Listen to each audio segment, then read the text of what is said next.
Welcome to Fire and Water, the podcast, coming of age in this age, where we seek to cultivate wise leaders one show at a time. We are your hosts, Juanita Robertson, and I'm with Tennyson Wolf. And today we're talking about wild cards. So, Tennyson, what's your wild card for the day? Wild cards. Hello, Quinita. What I mean by wild cards today is the unplanned version of things. So sometimes you and I will sit down and say, well, let's do a podcast about this.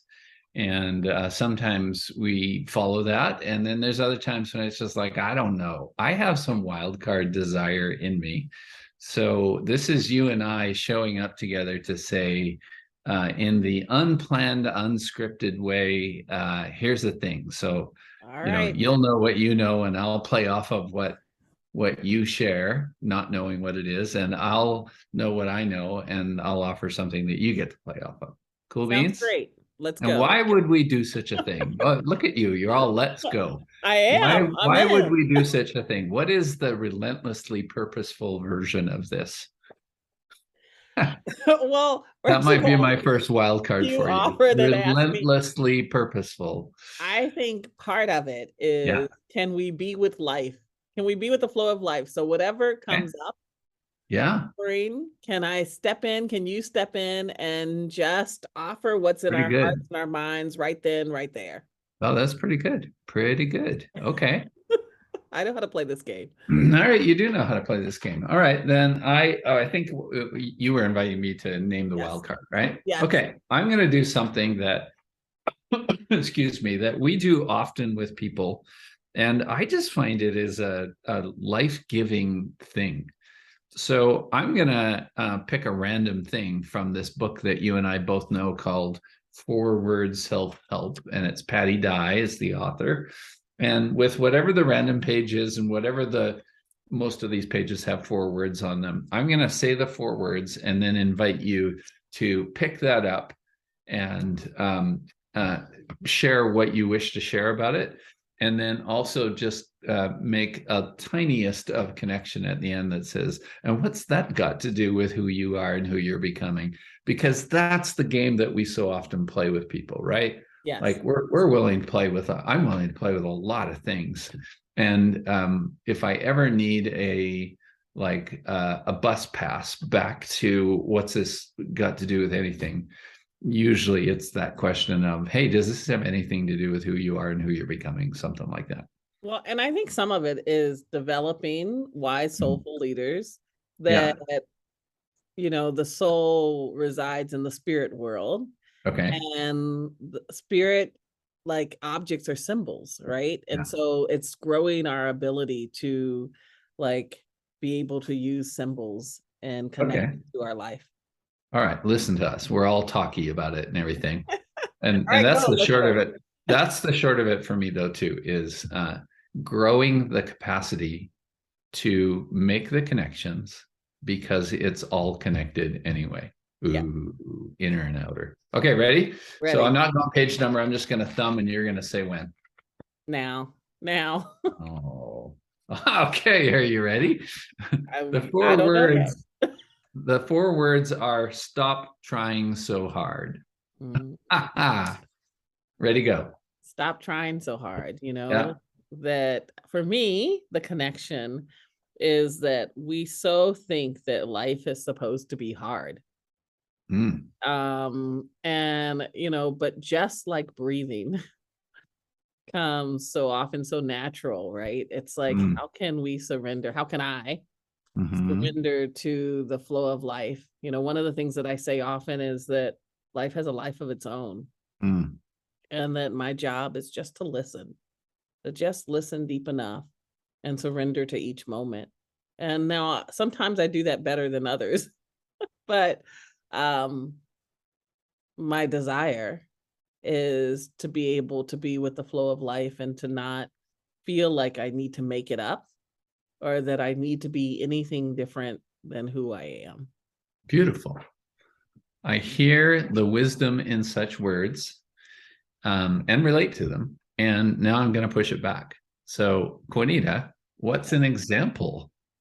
Those are all great principles, but is there an example of you in your life that you can offer of either when you did stop trying so hard or when you recognized, holy moly, I'm trying way too hard here?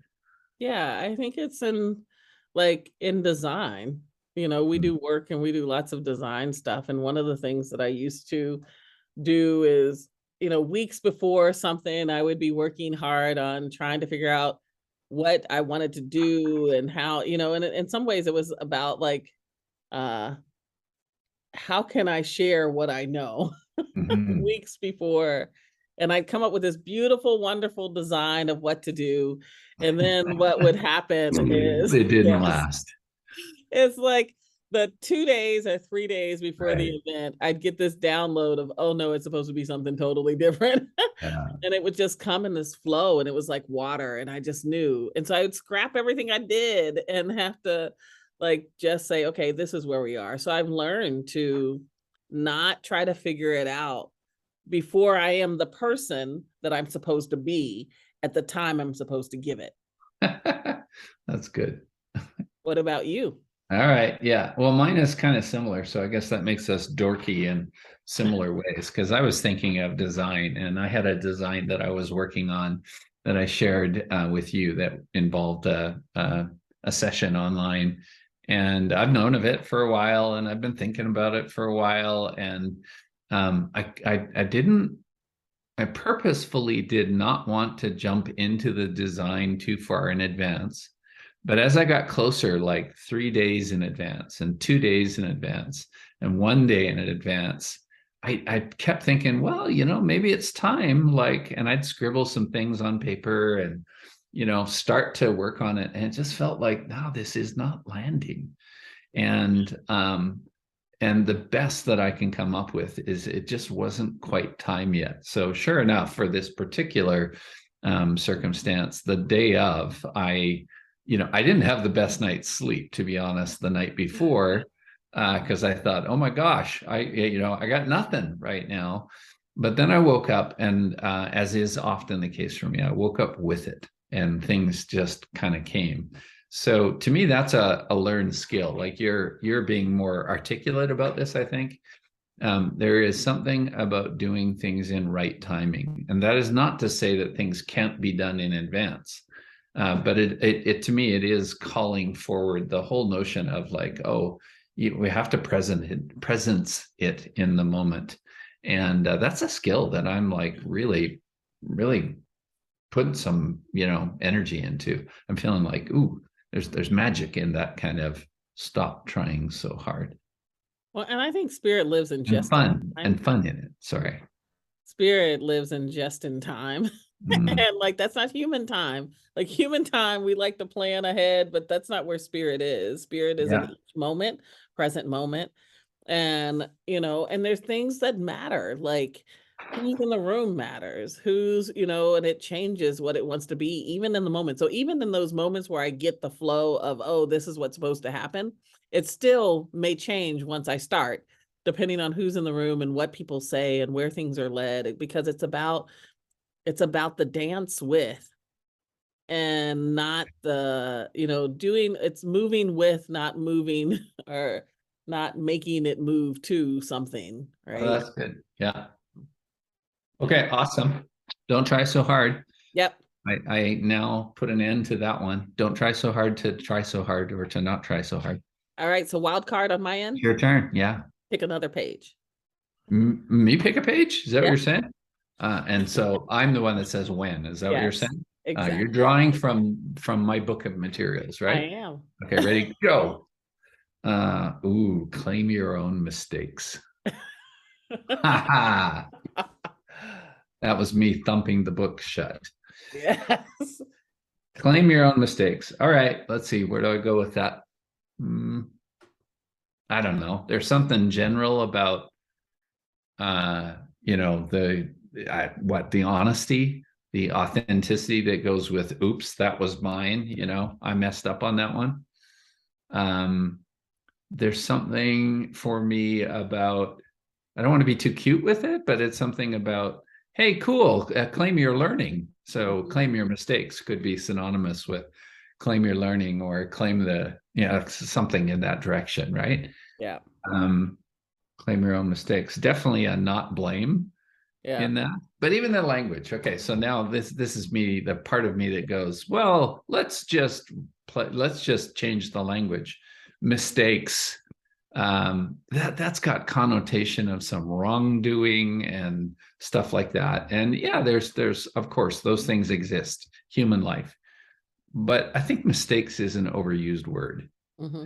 And so I want to play a little bit more in the language of there's always learning available, whether it's an inner thing or an outer thing. There's like, ooh, I thought it would be this way, but it turns out to be that way, all of that kind of stuff. So, okay, so now I have to play my own game though and say, yeah, those are all cool words and everything, but what about an example, right? Yes. Claim your own mistakes, claim your own mistakes. It's so hard for me to find a mistake. You have hard claiming your own mistakes. I know, that's right. Apparently I need to work on this one. Claim your own mistakes. I'm just trying to find it.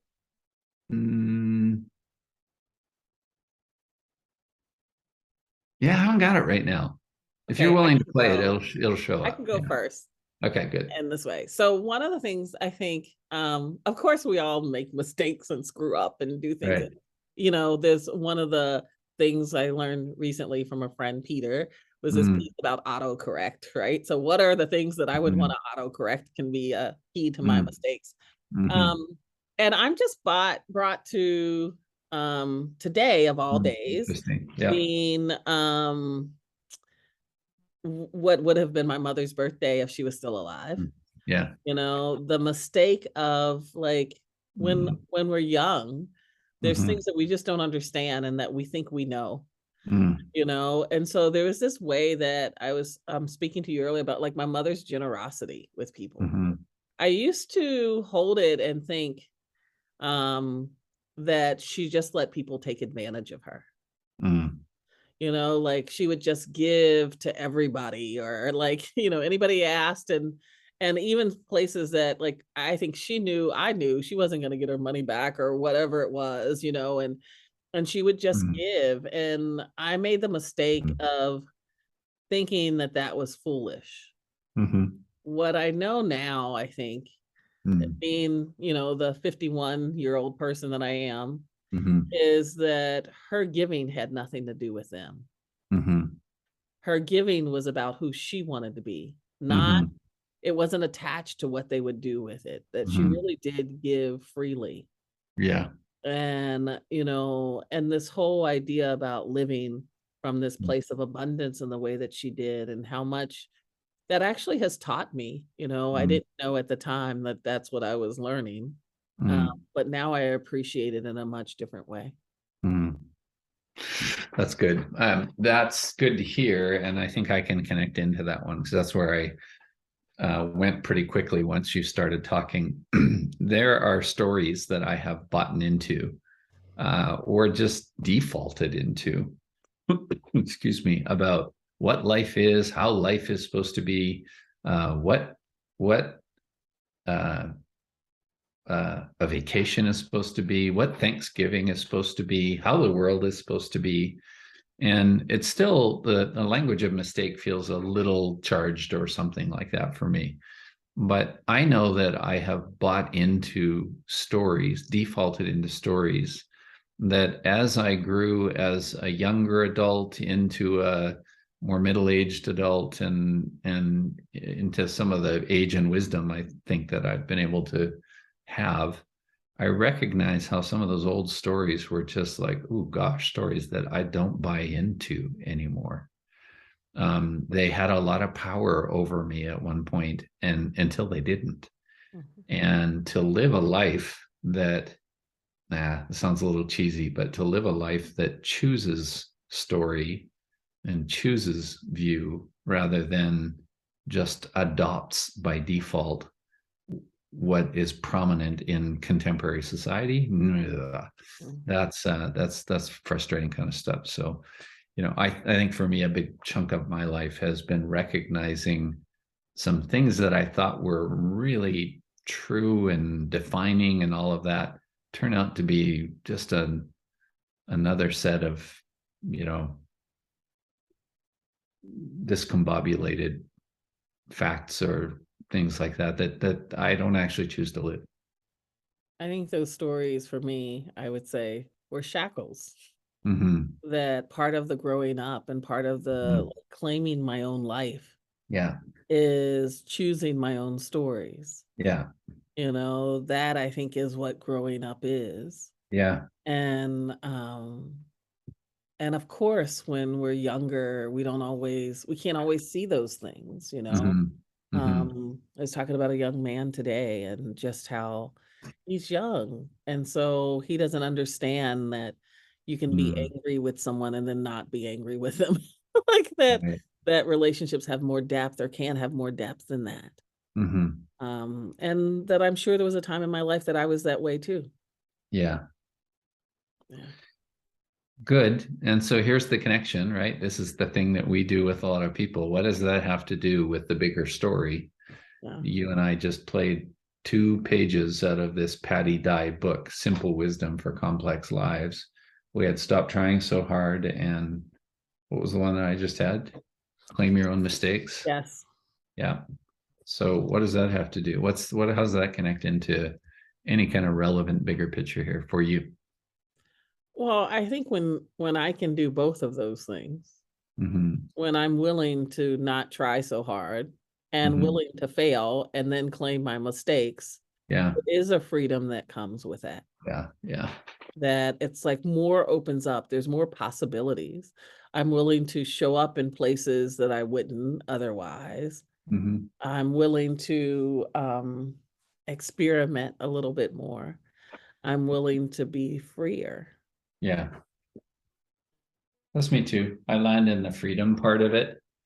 I did this earlier today with a group that I was working with, where we were kind of playing one of these, not this book, but a similar kind of principled thing.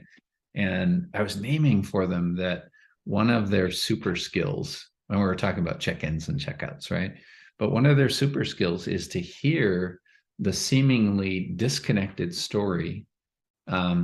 In this particular example, people were talking about, if you had a time portal that could transport you anywhere, any place, where would you want to go?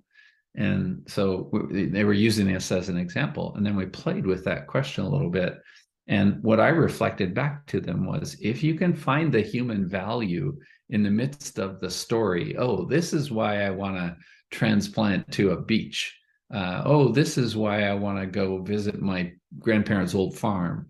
Any of that stuff. If you can find the deeply human value, like in that instance, it was love of. And then you ask with the group, oh, what might that kind of love of have to do with what we're doing? For me, the landing here in the conversation that you and I are having is so much about freedom that is tied to some other tied to. That's funny. Freedom tied to freedom that connects to some other things, because the freedom to imagine, the freedom to work it differently, the freedom to let go of wounds, the freedom to live unapologetically enjoy those kinds of things. Those are some of the ways that shows up in my life. So fun to play that. I think one of the mistakes that I used to make is thinking that freedom was free. Yeah.